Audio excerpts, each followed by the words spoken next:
ನಮಸ್ಕಾರ ಅಶ್ವಕೃಷಿ ಚಾನೆಲ್ಗೆ ಸ್ವಾಗತ. ನಾನು ವನಿತಾ.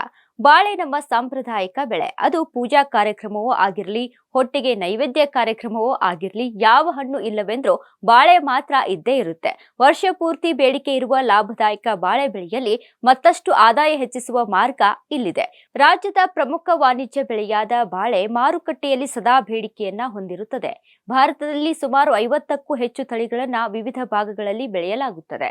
ಆದರೆ ಜಗತ್ತಿನಾದ್ಯಂತ ರೋಬಸ್ಟಾ ತಳಿ ಜನಪ್ರಿಯತೆ ಪಡೆದಿದೆ. ಹೌದು, ಬಾಳೆಯನ್ನ ಚೆನ್ನಾಗಿ ನೀರು ಬಸಿದು ಹೋಗುವಂತಹ ಕೆಂಪುಗೋಡು ಮಣ್ಣಿನಿಂದ ಹಿಡಿದು ಕಪ್ಪು ಮಣ್ಣಿನಲ್ಲಿಯೂ ಬೆಳೆಯಬಹುದು. ಬಾಳೆ ಬೆಳೆಗೆ ಸಾವಯವ ಪದಾರ್ಥಗಳನ್ನ ಹೆಚ್ಚು ಬಳಸುವುದು ಉತ್ತಮ. ಹಾಗೆಯೇ ಜೈವಿಕ ಗೊಬ್ಬರಗಳನ್ನ ನೀಡಿದ್ರೆ ಬೆಳೆ ಚೆನ್ನಾಗಿ ಇಳುವರಿ ನೀಡುತ್ತದೆ. ನೀರಾವರಿ ಅನುಕೂಲವಿದ್ರೆ ಬಾಳೆಯನ್ನ ಉತ್ತಮವಾಗಿ ಬೆಳೆಯಬಹುದು.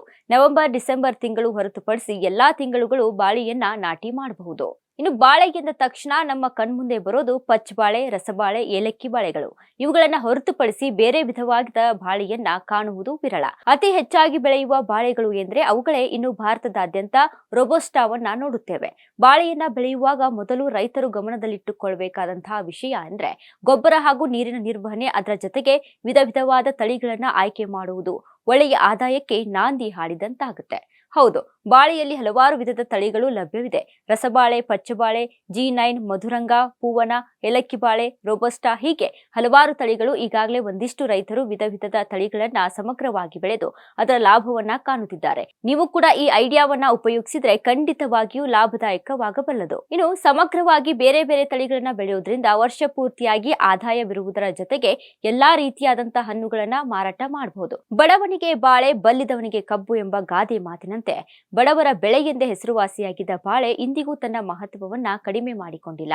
ಹಾಗಾಗಿ ಬಾಳೆಯಲ್ಲಿ ಒಂದೇ ತರಹದ ತಳಿಯನ್ನ ನಾಟಿ ಮಾಡುವ ಬದಲು ಆಯಾ ಪ್ರದೇಶಕ್ಕೆ ತಕ್ಕಂತೆ ಬೇರೆ ಬೇರೆ ರೀತಿಯ ತಳಿಯನ್ನ ಬೆಳೆದ್ರೆ ಆದಾಯ ದ್ವಿಗುಣವಾಗಲು ಸಹಾಯಕವಾಗುತ್ತದೆ.